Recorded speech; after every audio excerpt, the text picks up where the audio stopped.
오늘 함께 나누실 하나님 말씀은 로마서 6장 1절에서 4절까지의 말씀입니다. 우리의 신분과 그리스도와의 연합이라는 제목으로 오늘 주신 말씀 함께 나누기 원합니다. 얼마 전 재미교포로 알려진 신은미 씨라는 사람이 그 남편과 함께 북한을 여러 차례 방문했고 거기서 극진한 대접을 받았다고 합니다. 그리고 잘 꾸며진 그런 최고의 대우를 평양에서 받고 그가 소위 말해서 북한 방문기라는 책을 내고 한국에 가서는 종북 세력의 정치인과 함께 종북 콘서트라는 것을 하면서 북한을 소개하는 시간을 가졌죠.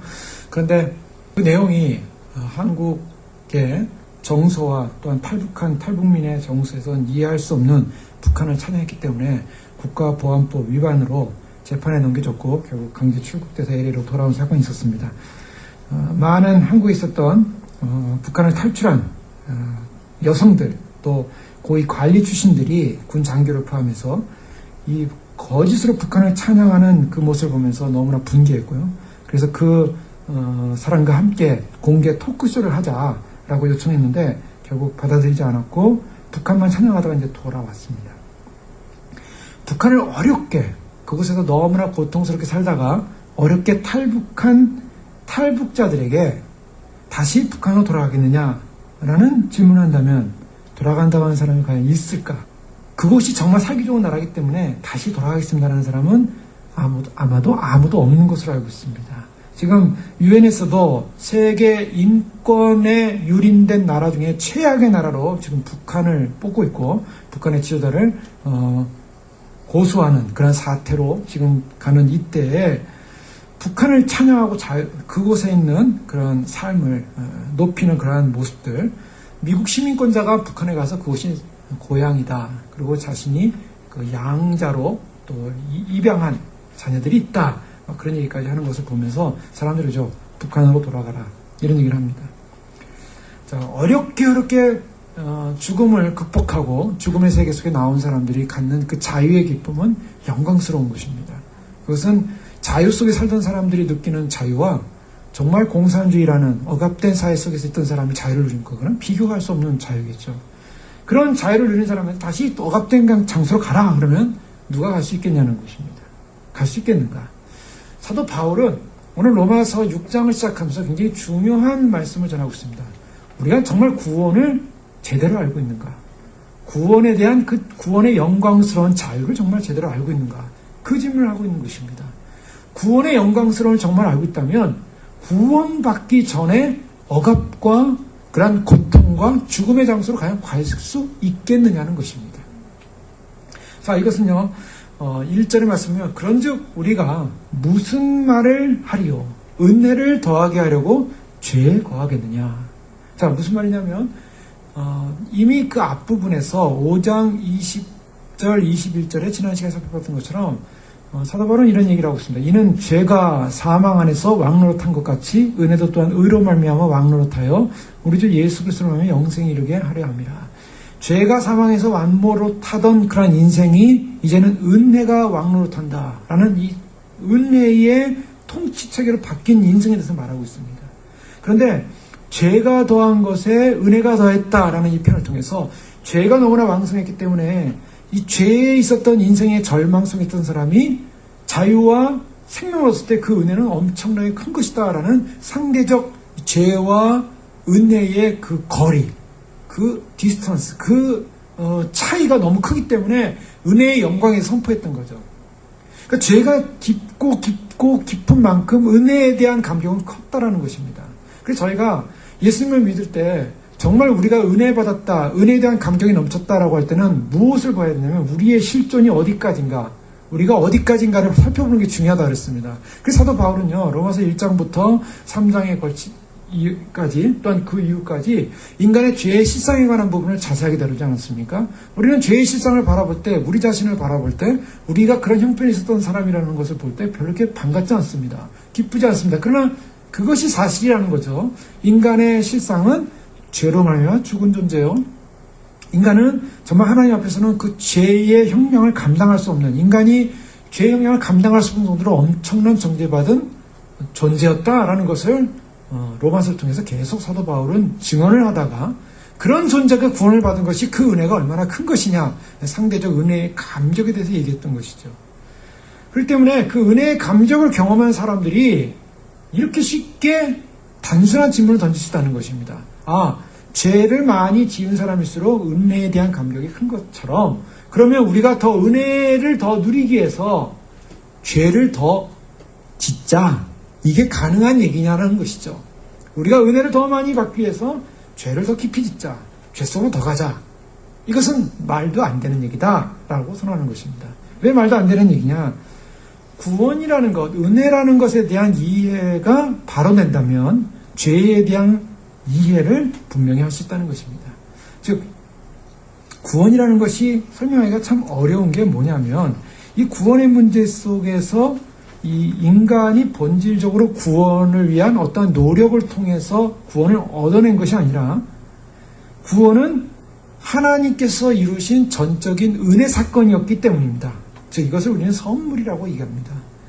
우리가 무엇을 노력해서 구원을 얻은 것이 아니고, 하나님께서 예수 그리스도를 통해서 우리에게 용서를 통한, 우리가 어마어마한 죄인이었음에도 불구하고 그 죄를 용서하시는 용서를 통해서 거저 얻어진 사건이 구원이라는 것입니다.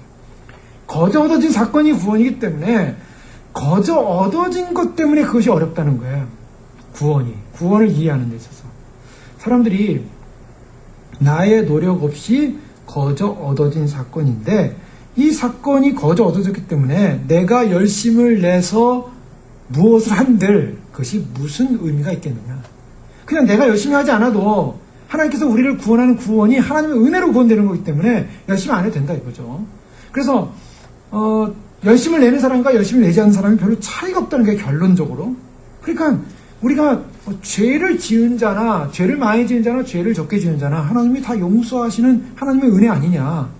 그러니까 죄를 많이 짓다가 나중에 용서받으면 되는 거냐. 한꺼번에 용서받으면 되는 거 아니냐. 그러니까 죄를 짓다가 나중에 죽기 직전에 하나님 날 용서해 주세요, 나 죄인입니다 하면 하나님 용서해 줄 거 아니냐. 이렇게 이제 하나님의 공짜로 주어지는 은혜의 이 교리를 사람들은 머리가 좋아가지고요, 나에게 편한 쪽으로 이용을 하려고 한다는 것입니다. 나에게 편한 쪽으로 이용하려고 하니까 내가 열심히 하던 열심히 안 하던 엉터리 살던 더 엉터리 살던 하나님이 결국 나를 용서하실 그 놀라운 하나님이기 때문에, 은혜의 하나님이기 때문에 나는 그렇게 살아도 되지 않겠느냐라고 반문할 수 있다는 것이죠. 그러나 이제 우리가 이 은혜의 교리를 정확하게 알게 되면 그런 질문을 할 수 없다라는 것입니다. 왜냐하면 너무나 큰 은혜, 정말 이 죄라는 것이 일평생 죄를 한 번 짓고 망친 사람도 있고요, 아무리 몸부림쳐도 이 죄를 씻을 수가 없습니다. 과거의 불행과 죄의 문제, 평생 죄가 따라납니다. 그런데 하나님이 이 죄를 용서하셨다. 얼마나 큰 은혜요, 얼마나 큰 감격입니까? 그 은혜의 감격을 누린 사람이 과연 그 은혜의 감격을 누리고서 또 내가 죄를 지으러 가야지, 죄를 지어서 나는 죄 가운데 살아도 하나님이 용서하겠지 라는 이런 가벼운 마음을 과연 먹을 수 있겠냐는 거죠. 이것은 본질적으로 우리가 받은 은혜가 어떤 은혜인가라는 분명한 자기 신분에 관한 인식을 한다면 우리가 죄에 대해서 또 과거에 대해서 우리가 돌아갈 수 없다는 것입니다. 자, 사도 바울은요, 로마서 5장을 통해서 우리가 어떻게 변화됐는가를 설명합니다. 변화된 설명을 대표의 원리로 설명했습니다. 아담의 자손이었던 우리의 선조는 아담이었습니다, 원래. 근데 아담의 자손은 전부 죽어야 되는 거죠. 전부 죽었고 사망이 이뤄야 되는데, 아담의 자손이었던 우리의 새로운 선조, 새로운 대표가 나타났습니다. 예수 그리스도였습니다. 예수 그리스도를 믿음으로 하여금 예수 그리스도 안에서 생명을 얻게 됐죠. 그래서 우리가 이제는 아담의 존재가 아니라, 아담이 속한 존재가 아니라 예수 그리스도에게 속한 존재가 됐기 때문에 우리는 사실은 우리의 가치성이 다시 옛 아담으로 돌아갈 수 없다는 것입니다. 옮겨졌다는 거예요. 여기에 분명한 확신이 있어야 한다는 것입니다.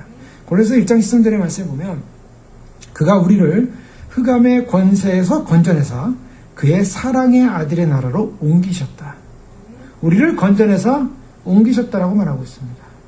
자, 우리가 옮겨진 존재, 옮겨되어진 존재이기 때문에 우리는 어떤 삶을 살 수밖에 없는가? 6장 12절에 보면요. 그가 죽으심은 죄에 대하여 단번에 죽으심이요. 그가 살아계심은 하나님께 대하여 살으심이니. 11절 이와 같이 너희도 너희 자신을 죄에 대하여 죽은 자요 그리스도 예수 안에서 하나님께 대하여는 살아있는 자로 여길지어다. 12절 보면 그러므로 너희는 죄가 너희 죽을 몸을 지배하지 못하게 하여 몸의 사역에 순종하지 말고. 1절에 그런즉 우리가 무슨 말하리요? 은혜를 더하게 하려고 죄에 거하겠느냐?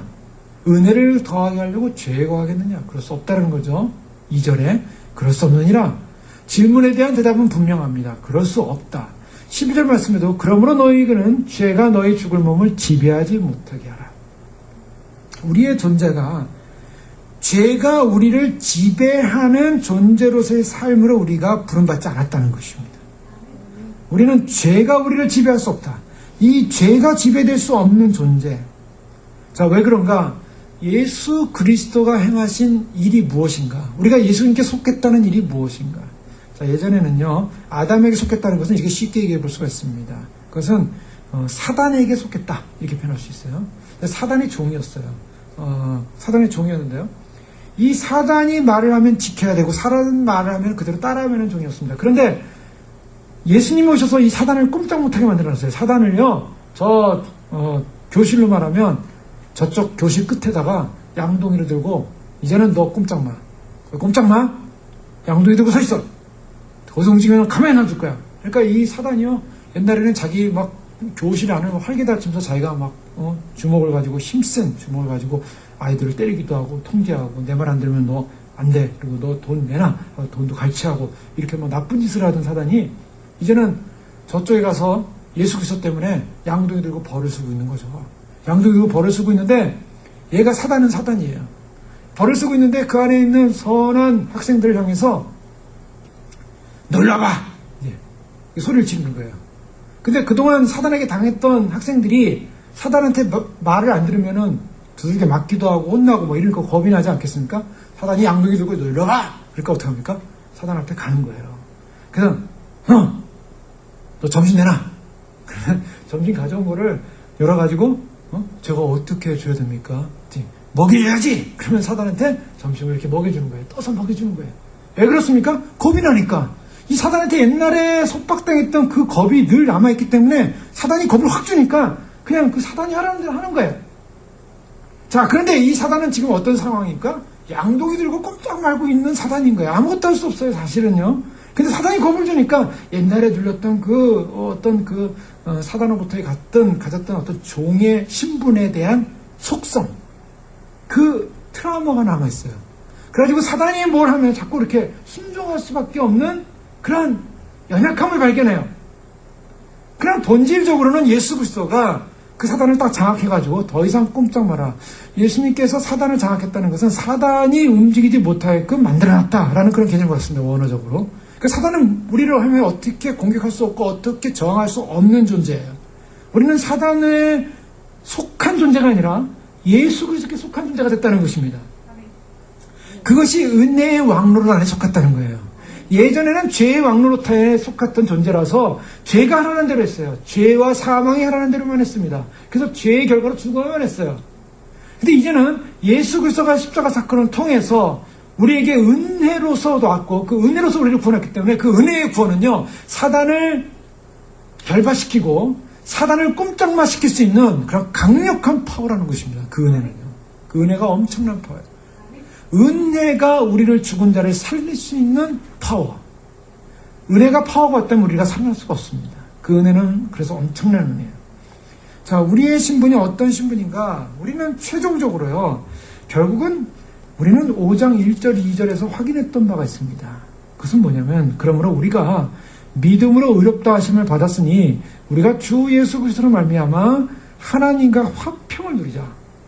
또한 그로 말미암아 우리가 믿음으로 서 있는 이 은혜에 들어감을 얻었으며 하나님의 영광을 바라보고 즐거워한다. 우리가 어디에 들어갔다고 합니까? 은혜에 들어갔다고 말하고 있어요. 은혜에 들어가기 때문에 우리가 이제 바라보는 것은 하나님의 영광을 바라보고 즐거워한다. 우리의 즐거움이 하나님의 영광을 바라보는 데 즐거움이 있어요. 이뿐 아니라 환난 중에도 즐거워하고 환난은 인내를, 인내는 연단은 소망을 이루는 줄 우리가 압니다. 이 말씀 우리가 묵상하고 살펴보지 않았습니까? 여기는 환난까지도 있어요. 근데 이 환난이 와도요, 환난이 우리를 구원에 대한 확신과 은혜의 기쁨을 막는 것이 아니라 오히려 환난을 통해서 내가 하나님의 자녀 되었음을 확신하는 그런 동기가 되더라는 것입니다. 그리고 또 그것을 인내하고 소망을 갖고, 그래서 우리가 결국에는 하나님이 주시는 그 하나님의 그 영원한 구원의 확신 가운데 흔들리지 않는 존재가 됐다. 은혜 안에 속한 존재가 됐다라는 것이 우리의 신분입니다. 그렇기 때문에 우리가 본질적으로 사도 바울이 지금 5장과 6장을 거쳐서 말씀하는 것은, 강조하고 있는 것은 우리가 더 이상 죄의 종이 아니다. 죄의 종이 아니기 때문에 우리는 죄에 대해서 어떻게 됩니까? 종노릇해서는 안 된다는 것입니다. 겁을 내서는 안 된다는 것이죠. 죄에 대해서 이제는 죄로 돌아갈 수 없는 존재라는 것입니다. 그 신분을 갖고 있기 때문에 우리가 은혜를 더하게 하려고 예전에 가졌던 그 죄의 신분으로 돌아가서 더 죄를 짓겠냐는 거죠. 이 죄를 짓지 않고 정말 은혜의 신분으로 사는 것, 이것이 우리의 삶의 내용인데, 사람들이요, 이 은혜 받음이 뭐냐? 이것은 페이버라는 표현이죠. 그냥 하나님께서 값없이 준 호의였습니다. 지나는 거지를 보고요, 어떤 돈 많은 부자가, 아주 존귀한 명성 있는 부자가 그 불쌍해가지고 집으로 데려왔어요. 데려와가지고 목욕을 시키고 옷을 갈아입히고 아주 깨끗한 옷을 입혀서 이제는 학교도 보내고 공부도 시키고 훌륭하게 키우려고 해요. 근데 이 거지가, 내가 거지로 있는데 나를 공짜로 데려와가지고 거저 옷을 좋은 옷을 입혀주고, 그리고 뭐 좋은 환경 만들어주고, 너무나 이분은 참 선한 분이야. 이 선한 분은 나에 대한 그 선함이 변하지 않을 거야. 그 믿음을 가지고 또 나가가지고 옷을 훌렁한 벗어버리고요. 자기가 거지로 있다고 생각해. 그러니 내가 거지로 있다면은 이 사람이 나를 또 데려올까? 성경에서 말하는 원리는 뭡니까? 거지가 되면은 데려올까? 데려옵니다. 그 선한 분은 데려와요. 다시 그래서 옷을 입혀요. 목욕을 하고 옷을 새롭게 입히고, 그리고 제대로 살아라. 근데 이 사람은, 이 사람 참 훌륭한 분이네. 참 좋은 분이네. 내가 이렇게 좋은 대접을 받는데 내가 이 좋은 대접을 또 벗어 던지고 가서 또 거지를 쓰면 내가 또 데려오겠지 하고서 또 옷을 집어 던지고 가서 또 거지 옷을 입고 거지를 있다 이거예요. 그럼 또 그 선한 사람 또 데리고 와요. 자, 이 일이 계속 반복된다고 생각해 보세요. 이게 정상이냐는 것이죠. 우리가 예수 그리스도를 믿게 되면요, 하나님의 무조건적인 호의를 통해서, 하나님의 사랑을 통해서 거지였던, 정말 버려진 존재였던 이런 존재가 하나님 나라 안에, 은혜의 나라 안에 들어가서 새로운 의의 옷을 입고 거룩한 옷을 입고 정결한 옷을 입었어요. 그런데 이 옷을 집어던지고 가서 다시 죄짓는 거예요. 더러운 옷을 다시 갈아입는 거예요. 다시 갈아입으니까 하나님이 다시 또 데려다가 또 옷을 입히고 깨끗한 옷을 입히고. 자, 이 사람이 지금 뭘 착각하고 있는 것입니까? 맨날 가서 하나님의 사랑이 하나님이니까 나는 죄를 져도 하나님이 날 용서하실 거야. 나는 죄를 져도 용서하실 거야. 계속 그것만 책받기도 사는 거예요. 인생을 그렇게 평생 사는 사람이 있어요. 크리스천이 되고 나서. 얼마나 우스꽝스러운 모습이에요. 하나님의 끝없는 사랑, 자녀 삼아준 그 사랑을 이용해서요, 계속 안심하고 죄를 짓는 게 안심하고 하나님이 날 용서하실 것이다. 이게 이제 사람들 마음 가운데 어떤 마음이냐면, 교회 다니면서도요, 내가 부름받은 신분이 뭔가, 하나님이 나에게 은혜 베푸신 신분이 뭔가를 깊이 묵상하지 않고 내 뜻대로 살고 싶은 거예요. 내가 원하던, 내가 편한 삶을 살고 싶은 거예요. 옛날에 거지로 사는 게 편했거든요. 편하게 사는데 옷 깨끗한 옷 입고 뭔가 품위를 갖추고 제대로 살려고 하니까 뭔가 불편해요. 우리가 거지 왕자, 이 스토리 보면 그렇지 않습니까? 거지를 갖다가 왕자 옷을 펴놓으니까 얼마나 불편해요. 근데 왕자로서 품위가 없잖아요. 나중에 이제 다시 사건이 바뀌어가지고 이제 진짜 왕자가 이제 다시 오게 되는 사건이 있지만은, 이 거지 왕자처럼요, 불편한 거예요. 왕자 복이.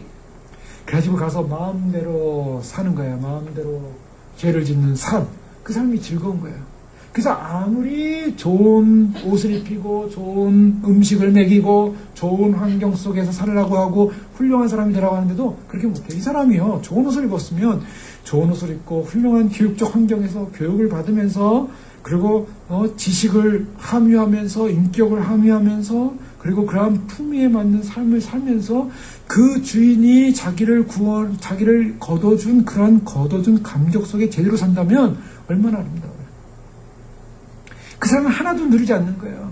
그래서 그 삶을 가지고 밖에 나가서 친구도 사귀고 데이트도 하고 또 그 삶을 가지고 그런 삶을 누려야 되는데 전혀 누릴 생각은 안 하고 거지로만 돌아가는 거예요. 거지.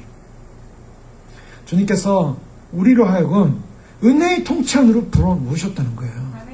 은혜의 통치 안으로 우리를 불러주셨을 때 우리의 삶은 어떤 삶을 살아야 돼요? 거룩한 옷을 입고 하나님과 화평을 누려야 한다는 거예요.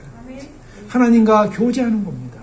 그리고 우리가 그 은혜에 들어감을 얻어서 하나님의 영광, 하나님의 나라. 자, 요한복음 10장에 하나님의 영광이 뭡니까? 예수님께서 중보했던 중보 내용은 예수님이 가장 이 땅에서 십자가를 못 박혀 돌아가신 목적이 무엇이었을까? 그 목적을 잘 말씀하고 있어요. 그것은 예수님께서 요한복음 10장에 들어가면 예수께서 말씀하시고 눈을 들어 하늘을 불어러 이르시되 아버지여 때가 이르렀사오니 아들을 영화롭게 하사 아들로 아버지를 영화롭게 하게 하소서. 아들이 갖는 특권은 뭐냐면 하나님 아버지를 영화롭게 해드리는 거라는 거예요. 목적이 거기 있었어요. 그래서 아버지께서 아들에게 주신 모든 사람에게 영생을 주게 하시려고 만민을 다스리는 권세를 아들에게 주는데 이 5절에 아버지여 창세전에 내가 아버지와 함께 가졌던 영화로서 지금도 아버지와 함께 나를 영화롭게 하소서. 아버지와 함께 했던 그 영화를 자기가 갖기를 원하고 아버지 앞에 그 영광을 받기를 원합니다. 아버지께 영광을 돌리게 합니다. 그 영화로운 관계 속에 있기를 원한다고 말하고 있어요. 그리고 24절에 보면요. 이렇게 결론 져요. 아버지요. 내가 내게 주신 자도 나 있는 곳에 나와 함께 있어 아버지께서 창세전부터 나를 사랑하심으로 내게 주신 나의 영광을 그들로 보게 하시기를 원하옵나이다. 내게 주신 자도 나 있는 곳에 나와 함께 있어 아버지께서 창세전부터 나를 사랑하심으로 내게 주신 나의 영광을 그들로 보게 하길 원한다.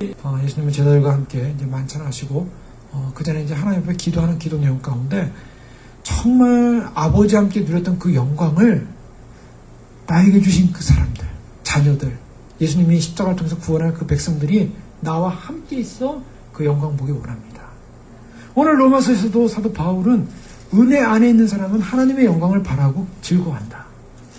그러면 진정한 가치는 우리가 변화된 존재로서 은혜 받은 존재로서 정말 구원받은 존재로서 우리의 신분의식이 있다면 하나님의 영광과 그 영화를 소망하는 것이 우리의 삶의 목표가 된다는 거예요.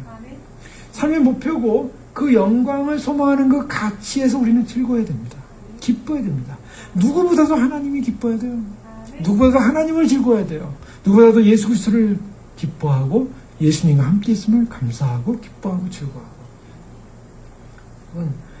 사람들이 이 땅을 살면서 외로움을 많이 느낄 때가 있어요. 외롭다. 혼자 있는 것 같다. 근데 사실은 우리가 혼자 있는 존재인가? 자, 갈라디아서 2장 20절에 보면 우리가 혼자 있지 않다고 주님은 말씀하시죠. 왜 그렇습니까? 우리는 혼자 있는 존재가 아닙니다. 갈라디아서 2장 20절 말씀은 우리가 잘 알고 있는 말씀이죠. 내가 그리스도와 함께 십자가에 못 박혔나니 그런 적이 이제는 내가 사는 것이 아니요 오직 내 안에 그리스도께서 사는 것이라. 여기 놀라운 비밀이 있어요. 내 안에 누가 삽니까? 그리스도께서 사시는 거예요. 내가 혼자 있는 존재가 아니라는 것입니다. 만약에 그리스도가 빠져버리면 나는 공허한 혼자 있는 존재일 거예요. 외톨일 거예요. 근데 내 안에 그리스도께서 사시는 것이라. 이제 내가 육체 가운데 사는 것은 나를 사랑하사 나를 위하여 자기 자신을 버리신 하나님의 아들을 믿는 믿음 안에서 사는 것이라. 하나님을 믿는다는 것, 하나님을 믿음으로 구원을 받죠. 이게 로마서의 가장 핵심적인 주제 가운데 하나는 이신칭입니다. 예수님을 믿음으로 구원을 받는다. 그 믿음으로 구원받는다는 것은 은혜 안에 들어가는 존재다. 예수 그리스도 안에 들어간 존재다. 근데 그 예수 그리스도가 내 안에 사신다는 것입니다. 믿는다는 것은. 내 안에 예수 그리스도가 산다면 나는 혼자 있는 존재가 아니요 외로운 존재가 아니라는 것입니다. 자, 이와 같은 이제 우려, 이 질문, 사도 바울이 왜 이 문제를 다루고 있는가? 사람들이 은혜를 너무 쉽게 거저 주어진 것이라 생각하니까 죄도 쉽게 지을 수 있는 문제가 아니냐? 라고 사람들이 반문할 수 있다는 것이죠. 이것은 다른 말로 아니면 소위 말해서 율법 폐기론이라는 것이 있습니다. 율법 폐기론이라는 것은 뭐냐면 과연 은혜로 구원받는다면 율법이 무슨 의미가 있느냐? 율법은 하나님이 주신 건데 선한 건데 율법이 의미 없는 게 아니냐? 사도 바울은 율법이 의미 없는 게 아니라는 것을 이제 증명하기 위해서 7장에 설명합니다. 7장은 율법에 관한 설명이고요. 그리고 은혜로 구원받는다면 죄를 마음대로 줄 수 있는 거 아니냐? 그것 절대 아니다. 오늘날 구원파 신학 같은 잘못된 신학의 교리들은 예수님을 믿으면은 하나님께서 우리에게 구원을 허락했기 때문에 우리는 구원의 분명한 확신을 갖는다. 여기까지는 좋아요. 그런데 그 구원의 확신을 갖다 보니까 우리는 어떤 짓을 해도 구원을 받을 수 있다. 자, 그것도 어떤 면에서 만들 수가 있어요. 구원을 택한 백성으로서 구원을 허락한 하나님께서 그 사람이 비록 죄를 짓고 더러운 무더기 옷을 입고 거지가 된다 할지라도 다시 거지로 가도 다시 데려다가 옷 입히고 목욕시키고 옷 입혀서 거룩한 존재로 다시 만들어줘요. 또 나가서 또 죄를 져도 또 데려가서 용서해줘요. 그래서 요한에서 보면 죄를 지면 자백하고 고백하면 미쁘시고 의로우사 용서하신다고 그러지 않았습니까? 자, 이런 문제가 있어요. 그런데 문제는요, 그런 것을 이용해서 우리가 어떠한 죄를 져도 하나님은 우리를 다 용서하시고 우리를 구원하실 거야 라는 소위 말해서 죄를 허용하는 교리를 확정시키는 사람들이 있다는 거예요. 그래서 죄를 허용하기 때문에 어떤 단계까지 나가냐면 작은 죄를 지은 사람이나 큰 죄를 지은 사람, 사기죄를 지고 남의 돈을 빼앗고 횡령하고 또 살인하고 또 음행하고 한 이런 세상에서 말하는 큰 죄를 지은 사람이나 아니면 작은 죄를 지은 사람이나 이제나 하나님 보실 때 다 용서할 테니까 다 용서받을 테니까 어떤 죄를 져도 괜찮다. 그래서 양심에 거리낌이 없어요. 전혀 거리낌 없습니다. 예수를 믿습니다. 교회를 다닙니다. 그런데 죄를 너무나 쉽게 져도 별로 죄의식이 없어요. 죄책이 없어요. 왜 죄책이 없습니까? 하나님 다 용서하시니까. 자, 이 교리는 잘못된 거죠. 우리가 아까 말한 것처럼 사단이 양병이를 들고서 우리에게 협박을 할 때 우리가 옛날에 그 트라우마 때문에 잘못 겁이 나가지고 와서 종로를 볼 수는 있어요. 죄를 지을 수가 있다고요. 근데 나중에 점점 알고 보니까 저거 아무것도 힘이 없는 죄네. 가만히 보니까 양동이 들고 아무런 힘도 없는 존재네. 이걸 깨달을수록 점점점 걔가 막 소리를 쳐도 야 소리 쳐라 난 관심 없다. 점점점 멀어지는 존재가 있어요. 죄로부터 점점 멀어집니다. 예전에는 죄를 갖다가 계속 하루에 한 번씩 반복해서 했다면 이제는 하루가 아니라 이틀에 한 번, 이제는 사흘에 한 번, 이제는 일주일에 한 번, 한 달에 한 번, 1년에 한 번, 이렇게 점점 죄가 사라져갑니다. 그것이 뭐냐? 그로잉하는 거예요. 자라가는 겁니다. 예전에는 죄에 종로된 그 습성이 남아있어가지고요. 죄에 대해서 그냥 일반적인 습관처럼 살았는데 그것이 하나님을 알아갈수록 하나님을 배워갈수록 하나님을 깨달아갈수록 죄의 세력은 약한 세력이고 죄의 세력부터 나는 떠난 세력이고 나는 하나님께 연관된 존재요. 하나님과의 관계성이 있는 존재로 방향성이 바뀌어버리는 거예요. 성향이 바뀌어버립니다. 체질이 바뀌어버려요. 이것을 새 사람이라 그래요. 우리가 예수님이 있어서 갑자기 새 사람 되는 건 아닙니다. 갑자기 변화되는 거 아니에요. 기질 남아있습니다. 성격 남아있습니다. 우리의 죄적인 습성이 남아있어요. 그런데 그 죄적인 습성과 기질과 그 방향으로 계속 살지 않더라는 거예요. 그 방향에 자꾸 브레이크가 걸리고 그 방향이 틀렸다는 걸 알게 되고 그리고 이것이 부끄러운 일이라는 것을 알게 되고 하나님을 향하여 관심과 초점을 바꾸기 시작하면서 변화되더라는 거예요. 여러분 예수님 믿는 사람들 보세요. 예전에는 교회 나오는 곳조차도 못 나오던 사람이 어느 날 교회에 나옵니다. 언제나 교회에 나와서 나 놔두라고 나 조용히 있고 나 교회 다니고 싶다고 이렇게 하던 분이 교회를 섬기기 시작합니다. 그 교회를 섬기던 분이 나중에 교회의 중심에 앉아있게 됩니다. 교회 중심에 앉아있던 사람이 교회를 안 나오는 사람 보고 왜 저 사람 교회 안 나올까? 어느 날 본인이 교회 안 나오던 시절이 있었는데 그 시절은 생각이 안 나요. 본인은 그냥 처음부터 끝까지 교회를 잘 다녔어요. 그래서 지금까지 열심히 모여를 다녀요. 근데 보니까 교회를 제대로 못 다니는 사람을 보면 마음이 좀 그렇더라는 거예요. 자, 이런 생각보다 변화되는 과정, 사람들이 변화되는 과정이 있다는 거예요. 과정. 이 과정이 요 스텝 밟아서 이렇게 변화되는데 중요한 건 어디로 변화됩니까? 하나님께로 변화되더라는 거예요. 하나님께로 변화되지 않고요. 자꾸 세상 쪽으로 가면 이건 문제가 심각한 사람. 이 사람은 구원받지 못한 사람이라고 볼 수가 있는 거예요. 정말 구원받은 사람이라면 하나님께로 변화됩니다. 반드시 변화되게 되어 있습니다. 왜? 소속이 다르기 때문이에요. 소속이 완전히 다르기 때문에. 그래서 그와 같은 바로 이 메시지는 바로 그것을 강조하고 있는 것이죠. 우리가 정말 예수님을 제대로 믿었다면 그 은혜 안에 제대로 거하는 존재라면 우리가 죄에 거할 수 있느냐. 자, 그렇다면 죄에 거할 수 없다라는 우리의 소속 문제를 어떻게 다루고 있냐면, 우리의 신분 문제를 어떻게 다루냐면, 바울은 이것을 3절과 4절에서 세례와 더불어서 설명합니다. 무릇 그리스도 예수와 합하여 세례를 받은 우리는 그의 죽으심과 합하여 세례를 받은 줄 알지 못하느냐. 그럼 우리가 그의 죽으심과 합하여 세례를 받음으로 그와 함께 장사되었나니 이는 아버지의 영광으로 말미암아 그리스도를 죽은 자 가운데서 살리신과 같이 우리로 또한 새 생명 가운데서 행하게 하려 함이라. 여기서요, 중요한 것은 그리스도와 합하여인데, 그리스도와 합하여. 자, 우리가 어떤 은혜를 받은 존재가 됐는가? 우리의 구원의 확정은 어디에 있는가? 그리스도와 연합에 있습니다. 그리스도와 우리는 연합된 존재다. 자, 그리스도와 연합된 존재라는 것을 그리스도의 죽으심과 그와의 부활에 함께 참여하고 있다는 것을 얘기하고 있어요. 여기서 세례라는 것을 의식적 세례로 지금 바울은 말하고 있는 것이 아닙니다. 우리가 의식적 세례, 교회에서 세례를 베푸는 그 의식적 세례가 본질적 목적의 설명이 아니라, 이것은 바로 무엇을 담고 있냐면 우리의 신분의 변화를 말하고 있어요. 그 신분의 변화가 베드로전서 3장에 보면 이 설명을 잘하고 있습니다. 몇 가지를 보겠는데요.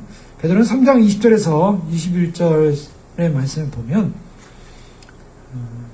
베드로는 이렇게 말하고 있습니다. 그들은 전에 노아의 날 방주를 준비할 동안 하나님이 오래 참고 기다리실 때 복종하지 아니하던 자들이라. 방주에서 물로 말미암아 구원을 얻은 자가 몇 명뿐이니 겨우 8명이라. 물은 예수 그리스도께서 부활하심으로 말미암아 이제 너희를 구원하는 편이 곧 세례라. 이는 육체의 더러운 것을 제하여 버림이 아니요 하나님을 향한 선한 양심의 강구니 그는 하늘에 오사 하나님 우편에 계시니 천사들과 권세들과 능력들이 그에게 복종하리라. 여기서 물에 관한 얘기를 하면서요, 이 물에 관한 얘기를 하면서 세례라는 말을 하고 있어요. 자, 노아의 홍수 사건을 세례로 설명합니다. 자, 우리는 노아의 홍수 사건을 뭘로 봤습니까? 그동안 예수님도 노아의 홍수 사건을 비유했죠. 하나님의 심판의 때, 심판과 비교하고 있습니다. 그런데 베드로는 노아의 날 방주를 준비할 동안 하나님을 오래 참고 기다리실 때 복종하지 않는 자들이라, 방주에서 물로 말미암아 구원 얻은 자가 몇 명뿐이 겨우 8명이라 심판에 관한 부분 얘기합니다. 근데 구원에 관한 부분도 얘기해요. 그런데 물은 예수 그리스도께서 부활하심으로 말미암아 이제 너희를 구원하는 편이 세례라. 물이 표래요. 즉 베드로가 노아의 날 방주를 얘기하면서 노아의 날 방주의 가장 핵심적인 머트리얼은 뭐냐면 물이었습니다. 물. 그 다음에 방주였죠. 자, 당시에 비가 없었기 때문에 사람들은 방주를 만든 배를 만드는 노아를 이해할 수 없었습니다. 비라는 걸 경험해 본 적이 없어요. 물을 경험해 본 적이 없어요. 그런데 그 물이 내리더라는 거예요. 비가 내리더라는 거예요. 비가 내려서 결국 어떻게 됩니까? 구원 못 받은 사람은 물이 갖는 역할은 뭐였냐면 구원받지 못하는 사람은 다 수장시켜버립니다. 다 물은 불신자, 노아의 방주 안에 들어가지 않은 사람들은 전부 물이 뭐냐면 심판의 도구였어요. 물이 심판합니다. 그런데 이 물은 불신자에게는 심판의 도구지만 방주 안에 들어간 사람은 어떻습니까? 살리는 도구예요. 살리는 도구. 왜? 물이 있기 때문에 배가 뜬 겁니다. 배가 떠서 물이 있는 동안에 노아의 방주 안에 있던 사람들은 노아를 포함한 8식구는 다 산 것이고 그 밖에 있었던 사람들은 방주 밖에 있는 사람 다 죽었다는 거예요. 자, 여기서 우리가 알 수 있는 게 뭐냐? 그러면 세례란 뭐냐? 이게 세례라요. 세례란 뭐냐? 세례란 분리를 말하고 있다는 것입니다. 세례의 가장 중요한 개념은 여기 있습니다. 세례는 죄와 사망과 죽음으로부터의 분리를 말하고 있어요. 물이 옴으로 말미암아, 즉 사망에서 죽어야 될 백성들은 전부 다 물에 빠져 죽었지만 노아의 방주는 떠버렸어요. 죽음과 죄와 사망과는 물이 분리를 시켜버리더라는 거예요. 이것을 바로 세례라고 하는 것입니다. 자, 그리고 어떻게 되냐? 죄와 분리돼서 더러운 곳에서 탈출해서 어디로 가냐면 의와 거룩과 영생의 소망의 구원으로 배가 떴다라는 거예요. 소속된 것으로부터 이탈돼서 어떤 곳으로 전환되는 것, 바로 이것을 우리가 세례라고 보습니다. 자, 그와 같은 해석의 논리를 고린도서 10장으로 가보겠습니다. 고린도서 10장에 보면 10장 1절에서 4절까지의 말씀을 보면 사도 바울은 고린도 교회에 이렇게 얘기합니다. 형제들아, 저는 너희가 알지 못하기를 원하지 아니하노니 우리 조상들이 다 구름 아래에 있고 바다 가운데로 지나며 모세에게 속하여 다 구름과 바다에서 세례를 받고 다 같은 신령한 음식을 먹으며 다 같은 신령한 음료를 마셨으니 이는 그들을 따르는 신령한 반석으로부터 마셨음에 그 반석은 곧 그리스도시라. 자, 여기서 사도 바울이 지금 구름과 모세에게 속하여 구름과 바다에서 뭘 받았다 이야기합니까? 세례를 받았다 그러죠. 여기 또 세례 얘기합니다. 여기서는 또 노아하고 달라요. 노아 때 물이 세례라고 했는데 이번에는 또 모세 때 구름과 바다에서 세례를 받았대요. 여기서 세례는 또 뭡니까? 자, 여기서는 이제 우리가 큰 그림을 볼 수가 있습니다. 이스라엘 백성들이 어디 있었습니까? 애굽에 있었습니다. 애굽에서 신분이 뭐였습니까? 신분, 종이었어요. 종. 그들은 바로 애굽이라는 세상 나라의 종이었어요. 거기서 아주 고생들 합니다. 막 그냥 단지 그냥 먹을 것만 먹고 사는 거지 나머지는 전부 다 종노릇이에요. 자, 이것이 인생의 모습이에요. 이 땅에 사는 사람들이 여기 애굽인데요. 영적인 사람들이 여기서 먹고는 살아요. 그런데 삶의 내용은 뭡니까? 아무리 일하고 아무리 노력하고 먹고는 살지만 삶의 내용은 종노릇하는 거예요. 세상의 종노릇하는 거예요. 그것이 신분이에요. 그런데 이 신분이요, 전환이 일어나더라는 거예요. 누구에 의해서? 모세를 따라가니까. 모세를 따라가니까 어떻게 합니까? 홍해 바다를 건너게 되는데요.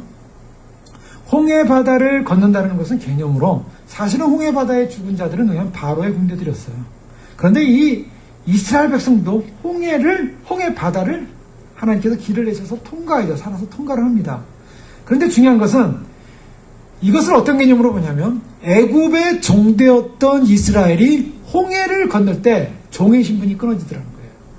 더 이상 이제 애굽의 종이 아니에요. 바로다, 너는 내 종이다 하고 막 쫓아와서 마귀가 너는 내 종이야, 넌 나에서 벗어날 수 없어 막 잡으려고 하는데 홍해 속으로 들어가 버렸어요. 마귀가 함께 들어갔다가 마귀는 싹 죽고 들어가서 죽어야 될 이스라엘 백성은 죽지 않았지만 사실은 영적으로 죽었다는 개념이 좋아요. 영적으로는 죽은 개념이에요. 왜? 홍해 바다로 들어갔으니까. 그러나 홍해 바다로 들어가는 영적으로 뭐에 대해서 죽는 거예요? 종에 대해서 죽는다는 거예요. 종에 대해서. 애굽의 종에 대해서 죽고 다시 나왔어요. 다시 나와서 어디를 향해 갑니까? 가나안을 향해 가는데, 물론 뭐 광야도 지나지만 가나안을 향해 가는데 다시 나온 것은 새로운 사람이에요. 가나안 입장에서 보면요, 가나안 입장에서 보면 홍해에 나온 사람은 새로운 백성이에요. 그런데 애굽 입장에서 보면 이스라엘 백성은 홍해로 들어가 버렸어요.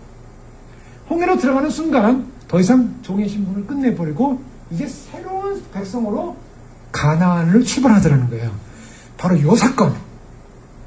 그냥 물에 가서 물 한번 이렇게 물 씌었다, 목욕했다, 물속에 들어갔다 나왔다. 그래서 새롭게 태어나려면 물속에 들어가지고 죽기 직전에 나야 된다 그래가지고 세례를 어떻게 주냐면 세례에 물을 집어넣어요. 물속에 집어넣어가지고요, 물을 몇 번 먹어야 돼. 콱콱 먹어서 이제 막 숨 다 넘어가기 전에 딱 꺼내요. 그 죽다 살아났잖아요. 죽다? 이게 세례입니다. 이런 세례가 아니라는 거예요. 그런 개념이 아니에요. 죽다 살아나는 경험을 해야 세례가 아니에요. 그런 물리적 경험이 아니라 어디서부터 떠난다는 겁니다. 종의 신분에서 떠나서 어디를? 영광스러운 새 백성의 신분. 바로 이 부분에서 노예가 아니라 이제 노예 신분은 끝나고 새로운 민족으로 되는 것. 이것에 무슨 사건이 일어났습니까? 여기 일어난 사건이 바로 분리라는 거예요. 분리. 종과 노예로부터 분리돼서 이제 어디로요? 이제는 가나안에 속한, 하나님에게 속한 새 백성으로서의 소속으로 전환되더라는 거예요. 여기서 이 모세는 바로 예수 그리스도를 예표하고 있는 거죠. 예수 그리스도 안에 있을 때 우리는 노아의 때는 방주 안에 있는 사람들이 구원의 세례를 받은 사람들이에요. 이 모세 때는 모세를 따라간 사람들이 구원의 세례를 받은 사람이에요. 이제는 우리에게는 어떤 사건이냐면 아담에 속한 존재가 아니라 예수 그리스도에게 속한 존재로서 아담의 소속으로부터 죄의 종으로부터 죄의 존재하는 신분에서 이제는 은혜의 왕으로 떼어지는 예수 그리스도의 소속으로 전환된 사람들, 세례받은 사람이라는 거예요. 이것을 세례 사건으로 설명하고 있는 거예요, 지금. 그래서 새로운 소속으로 들어가야 하는 것처럼 우리도 새로운 소속으로 들어가는데 반드시 어디 안으로 들어가야 돼요? 노아는 방주 안으로. 이스라엘 백성 모세 때 이스라엘 백성은 모세 안으로. 이제는 우리는 그리스도 안으로 들어가는 것입니다. 그리스도 안으로 들어갈 때 그리스도와의 연합을 말하고 있는 거예요. 그리스도 안으로 들어가는 사건은 어떤 사건이었냐면 바로 예수 그리스도의 십자가 사건에 함께 동참하고 연합된 사건이었어요. 그래서 골로새서 2장 12절에 이렇게 말합니다.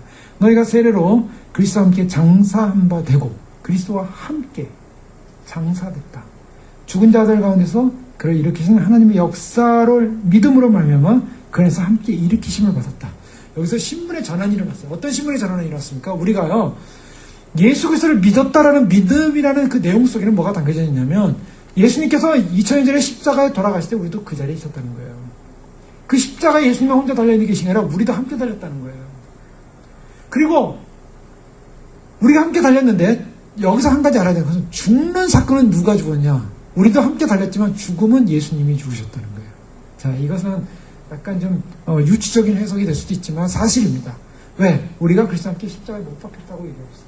그죠? 우리가 함께 못 박혔어요. 예수님이 2000년 전에 십자가에 못 박힐 때 함께 못 박혔다고요. 그런데 죽음은 누가 죽었어요? 예수님이 실제로 돌아가셨어요. 왜 우리는 안 죽었냐? 우리는 안 죽었어요. 안 죽은 이유가 뭡니까? 우리는 죽어버리면 끝이에요. 우리는 부활할 수 없어요. 우리는 죽어버리면 부활할 수 없어요. 우리는 생명이 죽으면 그렇게 그냥 끝. 영원한 저주예요. 근데 하나님의 아들이신 예수님은 죽음을 하나님이 하나님의 영광에서 일으키신 사건. 하나님의 아들을 하나님의 영광에 일으키셨다는 거예요. 그래서 죽음의 저주를 대신 받으신 예수님과 함께 우리는 다시 같이 예수님이 죽음을 경험하시고 우리는 대신 그 죽음을 경험한 결과를 얻게 된 거죠. 누가 죽었습니까? 예수님이 죽고 내가 산 거예요. 예수님이 죽고 내가 산 사건, 이 사건을 경험하고 결국 예수님이 부활로 말미암아 우리도 함께 부활함으로 말미암아 결국 우리가 얻은 사건은 뭐냐면 우리가 하늘의 영광에 앉아졌다. 우리는 엄청난 존재라는 거예요. 우리의 소속이 예수 그리스도로 말미암아 우리는 이제 더 이상 죄에 속한 존재가 아니라 완전히 분리된 존재예요. 죄로부터 분리된 존재, 사망으로부터 분리된 존재, 저주로부터 분리된 존재. 우리는 그럼 어디에 소속되어 있는가? 완전히 하늘에 소속되어 있다는 거예요. 우리가 지금 하늘에 있다는 거예요. 여러분 하늘에 있습니까? 하늘에 있습니까, 여러분? 자, 하늘에 있다는 말이 잘 안 믿어지죠. 우리는 지금 땅에 있는데 무슨 하늘에 있다는 거예요. 목사님이 이상한 얘기 하시네요. 에베소서 2장 4절에서 6절 말씀을 보십시오. 에베소서 2장 4절에서 6절 말씀에 보면 이렇게 말씀합니다. 긍휼이 풍성하신 하나님이 우리를 사랑하신 그 큰 사랑을 인하여 허물로 죽은 우리를 그리스도와 함께 살리셨고 너희는 은혜로 구원을 받은 것이라. 또 함께 일으키사, 보십시오. 함께 일으키사 그리스도 예수 안에서 함께 하늘에 앉히시니. 하늘에 앉히시니. 자, 예수님 부활 믿습니까? 자, 우리가 함께 일으키셨다고 그랬어요. 자, 어떤 사건을 통해서요? 자, 위에 보면 5절에 보면 허물로 죽은 우리를 그리스도와 함께 살리셨다. 예수 믿고 우리는 살아났다. 근데 너희는 은혜로 구원을 받은 거예요. 은혜로 구원 받았대요. 은혜의 왕로로 탄대요. 왕로로 안에 있대요.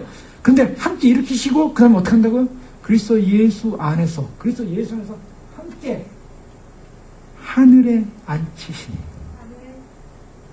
여러분 우리가 예수님의 부활만이 아니라 예수님의 승천도 믿습니다. 하나님 보호자 우편에 앉아 계신 예수님을 믿습니다. 근데 거기 함께 앉아 있대요 지금. 이게 어마어마한 사건입니다. 우리의 신분이 어디 있어요 지금? 우리의 신분이 지상에서만 머무는 것이 아니라 하나님이 예수님을 하나님의 보호자 우편에 앉게 하시듯이 우리도 하늘에 앉히시는 사건. 그래서 결국은요, 우리는 이 죄에 속한 삶을 사는 존재가 아니라는 것입니다. 우리는 어떤 존재인가? 그럼 우리는 어떤 존재인가를 봅시다. 고린도전서 1장 30절에 보면 우리의 존재에 관한 부분을 설명하고 있어요. 우리는 과연 어떤 존재인가? 고린도전서 1장 30절 말씀 보면 사도 바울은 이렇게 말씀합니다. 너희는 하나님으로부터 나서 그리스도 예수 안에 있고 예수는 하나님으로부터 나와서 우리에게 지혜와 의로움과 거룩함과 구원함이 되셨다. 자, 우리는 어떤 존재인가? 우리는 하나님께 나서, 하나님께서 나서 그리스도 예수 안에 있게 됐답니다. 근데 예수는 어떤 분인가? 예수는 우리에게 어떤 분? 우리가 예수님 안에 있죠, 지금. 예수는 우리에게 지혜, 의로움, 거룩함, 구원함. 우리가 뭡니까? 그럼 결국 우리가 뭐예요? 우리는 뭡니까? 예수는 지혜와 의로움과 거룩함과 구원함이 되셨는데 우리가 어디 안에 있다고요? 예수 안에 있대요. 예수 안에 있는 사람의 본질적 신분은 지혜요, 의로움이요, 거룩함이요, 구원함에 이르는 존재가 됐다는 것입니다. 자, 이것이 엄청난 사건이에요. 우리의 신분으로서. 더 나아가서 우리는 골로새 2장 9절 10절에 보면 그 안에는 신성의 모든 충만이 육체로 거하시고 너희도, 골로새 2장 10절에 너희도 그 안에서 충만하여졌으니.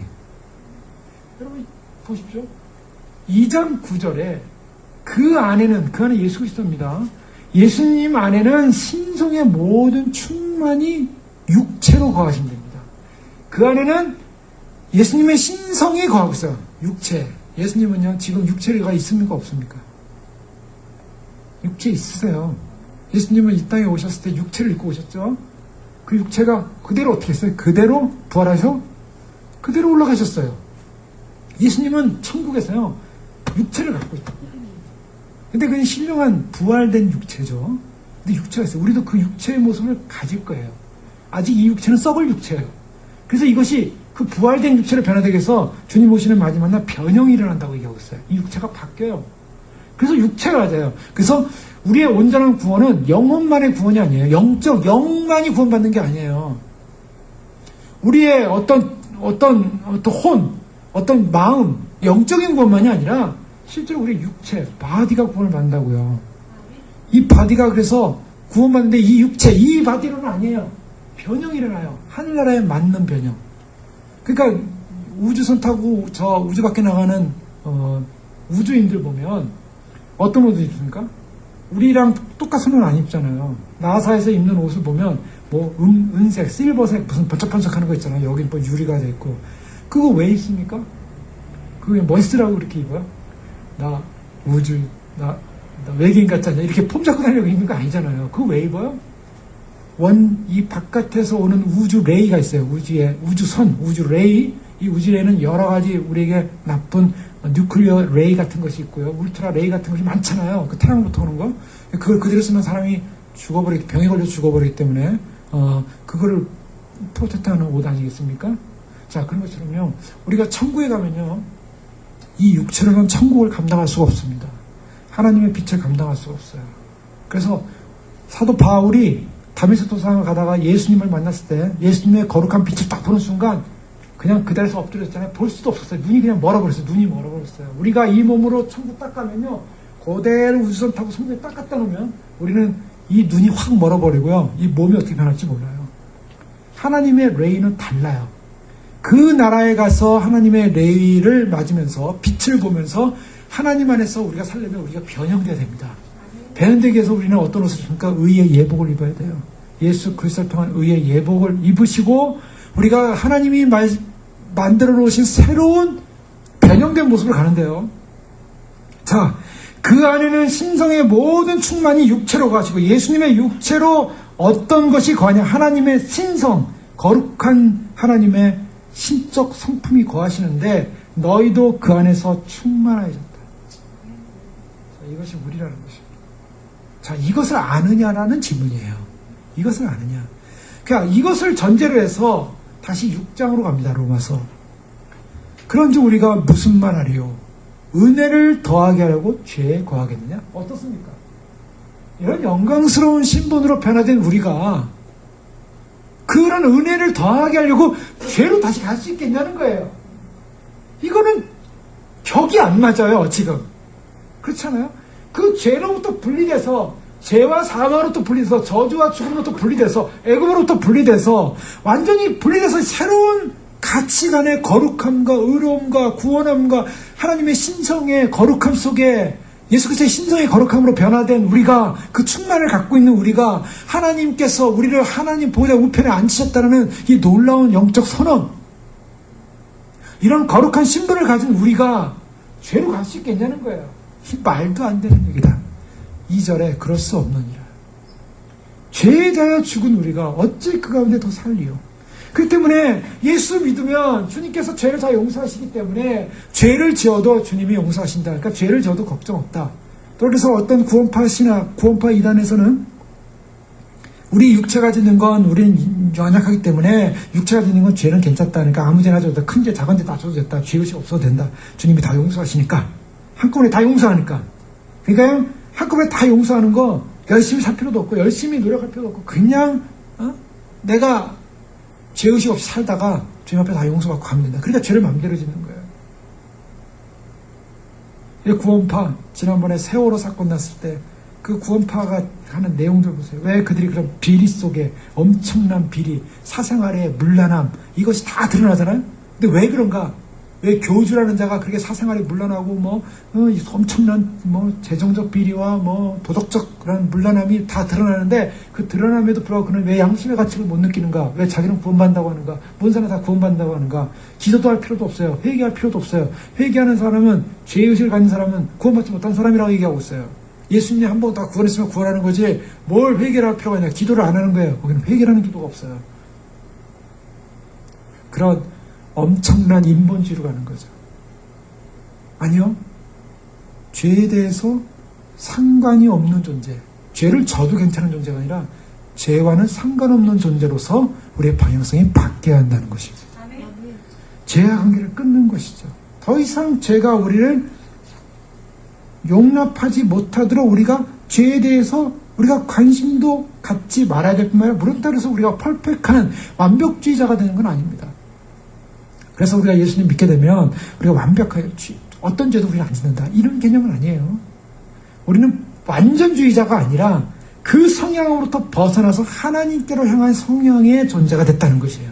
이것이 굉장히 중요한 부분입니다. 그래서 은혜의 세력, 은혜의 영향, 은혜의 힘, 은혜의 권능, 은혜의 원동력으로 우리가 옮겨진 존재. 그래서 더 이상 죄의 통치를 받으면서 사는 존재. 쇼탱크 탈출이라는 영화가 오래전에 나왔죠.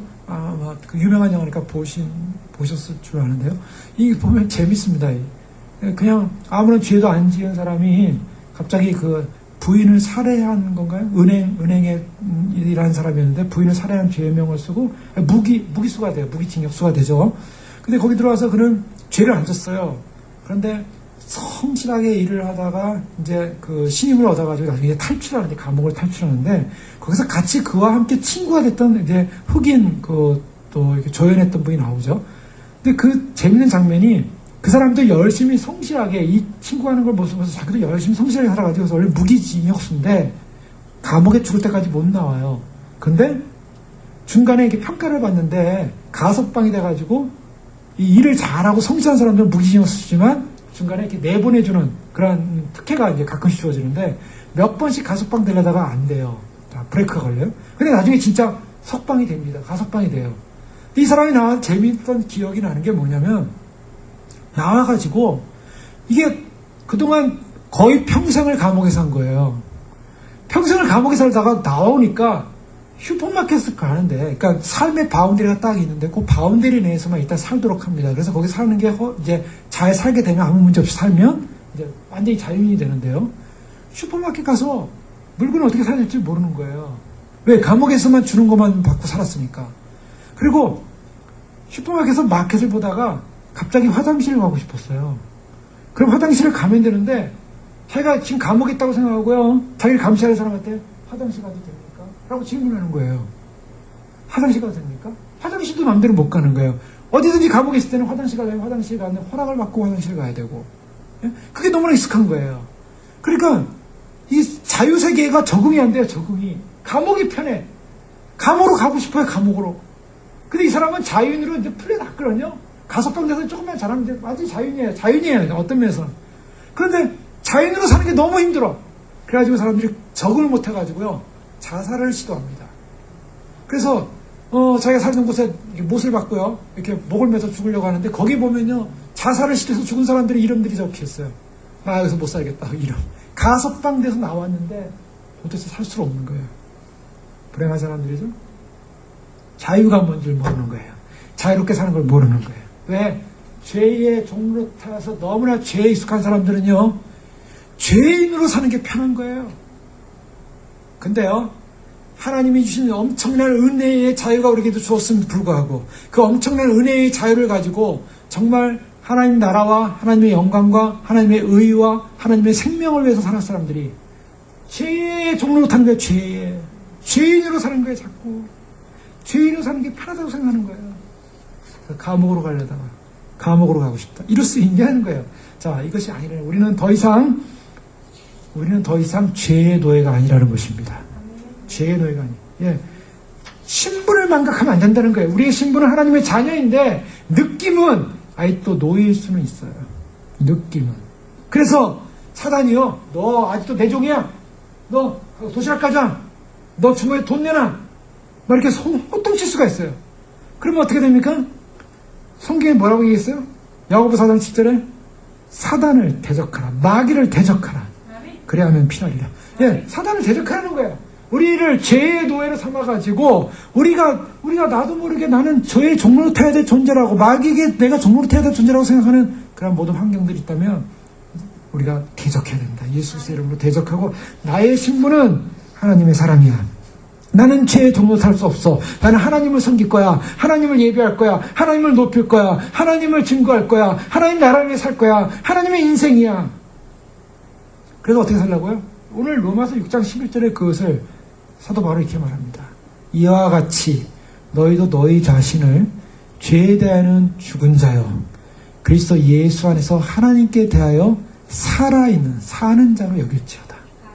죄에 대하여 죽은 자요 하나님께 대하여는 산 자로 여길지어다. 누구에게 산 자라고요?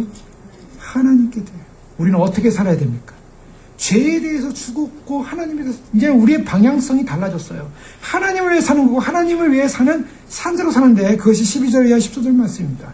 그러므로 너희는 죄로 너희 죽을 몸에 왕노로 서지 못하게 하여 몸의 사욕을 순종치 말고 또한 너희 지체를 불의의 병기로 죄에게 드리지 말고 오직 너희 자신을 죽은 자 가운데서 다시 산 자같이 하나님께 드리며 너희 지체를 의의 병기로 하나님께 드리라. 죄가 너희를 주관치 못하리니 이는 너희가 법 아래 있지 아니하고 은혜 아래 있음이니라. 이것이 우리의 신분이라는 거예요. 은혜 아래 있는 신분. 그러니 그리스도와 연합된 우리가 죄의 종로를 할 수 있겠냐는 거예요. 죄로 너희 죽을 몸에 왕노로 못하게 해라. 죄가 너를 통치하지 못하게 하라. 죄에게 허용하지 마라. 하나님을 위해 살라. 우리 자신을 어떻게 자꾸 살아야 됩니까? 하나님에게 접붙임 받은 인생. 바로 이러한 인생으로 살라는 것이죠. 이것이 우리의 특권입니다. 우리의 영광입니다. 이것을 놓치지 말라는 거예요. 이것을 빼앗기지 말라는 것입니다. 우리의 신의권은 하늘에 있고 우리가 참으로 주님 앞에서 예수 그리스도와 연합된 존재로서 우리가 분명히 죄로부터 분리돼서 그리스도와 하나 되고 그 안에 있고 그 안에 신성이 충만히 거하는 그 안에 우리도 충만하며 우리가 참으로 그리스도의 영광스러운 의와 거룩함과 그다음에 그 구원함에 이르는 그런 엄청난 하늘에 앉아있는 신분의 존재로 전환된 사람들이라면 우리가 하나님에 대하여 산자로 우리 자신을 여기고 우리가 하나님 앞에 사는 존재. 더 이상 사단이 우리를 공격할 수 없다는 이 사실을 우리가 인식하고 우리가 죄에 대해서 우리가 두려워하지 않고 죄에 대해서 우리가 이끌리지 않고 우리가 하나님 앞에 나의 자신을 불의의 병기가 아니라 우리 자신을 의의 병기로 하나님께 드리자. 우리가 하나님 앞에 어떠한 존재, 얼마나 축복된 존재입니까?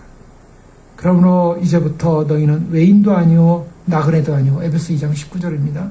오직 성도들과 동일한 시민이요 하나님의 권속이라. 하나님께 속한 사람입니다. 그래서 하나님 안에서 우리가 진정으로 은혜의 왕로 안에 믿음으로 확신과 그 다음에 담대함을 가지고 주님과 연합됨으로 우리의 분명한 신분 하에서 승리하시는 여러분 되시기를 주 여러분을 축원합니다.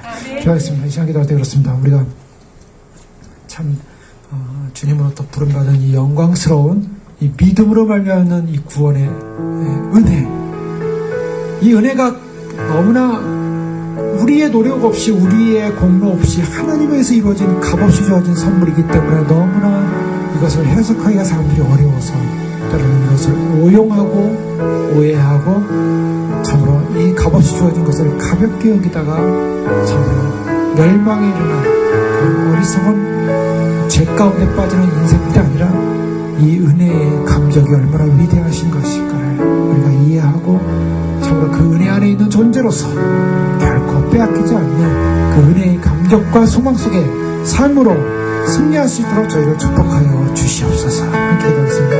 할렐루야. 아버지 하나님 감사합니다. 참으로 주님께서 저희를 아버지 하나님 축복해 주셔서 우리가 이 땅 가운데 살아가는 동안 아버지 하나님 은혜의 감격 안에 살기 원합니다. 진리의 감격 안에 살기 원합니다. 주님, 우리는 이제 단절되었습니다. 이제는 떠나왔습니다. 아버지 하나님 죄와 사망으로부터 우리는 떠나왔습니다. 아버지 하나님 죄와 저주로부터 떠나왔습니다. 주님, 더 이상 우리는 아버지 하나님 참으로 어둠에 속한 존재가 아닙니다. 주님, 저희는 더 이상 죄에 속한 존재가 아닙니다. 더 이상 죄의 종로로 타는 존재도 아닙니다. 아버지 하나님, 우리는 정말 주님 안에서 참된 의의 병기가 되어 주님께 예배드려야 될 존재임을 고백합니다. 주님께 경배드려야 될 존재임을 고백합니다. 주님의 이름을 높여드려야 될 존재임을 고백합니다. 주님의 나라를 위해 살아야 될 존재임을 고백합니다. 주님, 그렇게 살게 하여 주시옵소서. 주님, 참으로 주님 앞에 참된 우리에게 자유를 주신 아버지 그 엄청난 은혜를 놓쳐버리고 아버지 하나님 참으로 죄인처럼 아버지 하나님 죄의 종로를 사는 사람처럼 아버지 하나님 참으로 주님 죄의 가공을 저주를 아버지 하나님 받아서 다 해결된 존재들인데 하나님 우리를 구원하신 목적이 무엇인지 죄인을 구원하는 의미가 무엇인지 아버지 하나님 우리 자신을 돌보게 하여 주시옵소서. 우리가 더욱 힘써 우리의 부르심과 택하심을 굳게 하여 확신하여 아버지 하나님 거룩하지 않은 길을 선택하는 그런 어리석은 아버지 복음을 아버지 하나님 복음의 명예를 아버지 하나님 무너뜨리는 그런 인생들이 되지 않게 하여 주시옵소서. 하나님의 명예를 위해 살게 하시옵소서. 하나님의 나라를 위해 살게 하여 주시옵소서. 주님, 마땅히 주님께서 우리에게 구원하신 구원의 영광의 감격을 가지고 살게 하여 주시옵소서. 아버지 하나님 참으로 주님 우리 안에 내 안에 그리스도께서 사신 것이라 아버지 하나님 참으로 내가 그리스도 함께 십자가를 못 박히는 그런 일이 내가 산 것이 아니오 오직 내 안에 그리스도께서 사신 것임을 고백합니다. 주여, 참으로 내 안에 사시는 그리스도 기뻐합니다. 감격합니다. 인정합니다. 확신합니다. 아버지, 우리가 사단에게 속한 마귀에게 속한 존재가 아님을 우리가 알고 있기에 감격합니다. 기뻐합니다. 주님, 주님을 경배하게 하여 주시옵소서. 아버지, 찬양합니다. 오늘도 영광 받으실 주님, 주님의 이름을 높임을 받아주시고 찬송을 받아주시고 아버지 하나님 그 감격의 기쁨 속에 승리하게 하시고 우리를 자유케 하신 주님의 그 자유하심 앞에 승리하게 하시고 아버지, 주님께서 구원하신 그 구원의 은혜 가운데 승리할 수 있도록 아버지 저희를 이끌어 주시면 아버지 하나님 참으로 주님 은혜를 받은 그 은혜 때문에 은혜를 더하게 하려고 죄하겠느냐? 그럴 수 없느니라. 우리가 예수 그리스도와 연합된 자로서 우리가 주님과 연합된 자로서 주님과 하나 된 자로서 믿음으로 삶을 승리할 수 있는 저희를 도와주시옵소서. 할렐루야. 주님을 찬양합니다. 할렐루야. 할렐루야. 하나님 아버지, 우리가 예수님과 연합된 자로 하나님의 그 은혜의 통치 안에 머물게 하신 세례의 영광 가운데 우리를 구원하신 주 이름을 찬송합니다. 주님, 애굽의 저주와 종로는 사망의 저주, 죄악의 저주, 또한 사단의 저주, 아담의 자손으로서 가져야 될 죽음의 저주에서 우리를 주님 이끌어 주셔서 아버지 하나님 예수 그리스도 안에 속함으로 말미암아 예수님이 십자가에 달리신 그 십자가에 함께 달리고 주님의 죽음에 동참하며 주님의 죽으심으로 우리에게 대신 전가시켜 주신 아버지 하나님 그 죽음의 전가로 말미암아 우리가 생명을 얻고 아버지 하나님 우리가 다시 주님의 영광 가운데 부활하여 하나님 참으로 하늘의 우편에 주님 앉아 계신 그 하늘의 영광스러운 자리로 우리를 이끌어 주신 주님, 이 엄청난 신분의 특권을 놓치지 않게 하여 주시옵소서. 더 이상 죄의 종로 타는 자리로 우리가 돌아가지 않게 해주시고, 아버지 하나님 참으로 허름한 옷을 입고 참으로 죄의 종으로 타는 그런 인생을 반복하는 어리석은 존재가 아니라 하나님이 우리에게 옷 입혀주신 그 의의 옷을 입고, 그 생명의 옷을 입고 진리의 옷을 입고, 아버지 하나님 주님을 영화롭게 하며 주님의 영광을 보며 기뻐하며 즐거워하며, 아버지 하나님 주님이 주신 그 영광스러운 신성의 충만 가운데 함께 충만의 기쁨 가운데 살게 하여 주시옵소서. 결핍이 없는, 가난이 없는, 저주가 없는, 슬픔이 없는 주님으로 만족되어지는 그 충만이 넘쳐나게 하여 주시옵소서. 아버지 하나님, 우리에게 베드로는 너 힘써 너희 부르심과 택하심을 굳게 하라고 하신 말씀을 기억합니다. 우리의 부르심이 무엇인지, 우리의 택함이 무엇인지 확인하게 하시고, 아버지 하나님, 우리에게 주는 그 영예, 이 엄청난 영광의 영예를 빼앗기지 않게 하여 주시옵소서.